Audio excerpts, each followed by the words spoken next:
এই ভিডিও তৈরি করতে গিয়ে গুরুতর দগ্ধ হয়েছেন জনপ্রিয় কন্টেন্ট ক্রিয়েটর আলামিন। ভিডিওতে আলামিনের শরীরে আগুনের লেলিহান শিখা দেখে শিউরে উঠেছেন নেটিজেনরা, কারণ যে কোনো ভয়ানক মুভির দৃশ্যকেও হার মানাবে তা।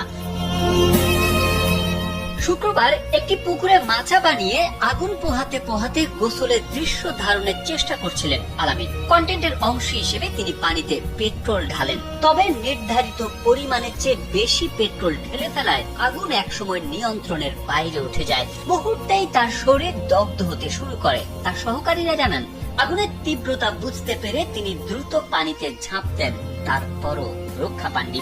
শরীরের প্রায় 35 থেকে 40% দগ্ধ হয়। ময়মনসিংহের গৌরীপুরের বাসিন্দা আলামিনকে স্থানীয়রা উদ্ধার করে ময়মনসিংহ মেডিকেল কলেজ হাসপাতালে নিলে চিকিৎসকরা তাকে উন্নত চিকিৎসার জন্য দ্রুত ঢাকায় পাঠান। বার্ডেন হাসপাতালের সিসিইউতে এখন তিনি নিবিড় পর্যবেক্ষণে আছেন বলে জানিয়েছেন কন্টেন্ট ধারাভাষ্যকার আজাদ হোসেন জনি। আলামিনকে সুস্থ করে তুলতে চিকিৎসকরা সর্বোচ্চ চেষ্টা করছেন বলেও জানান তিনি।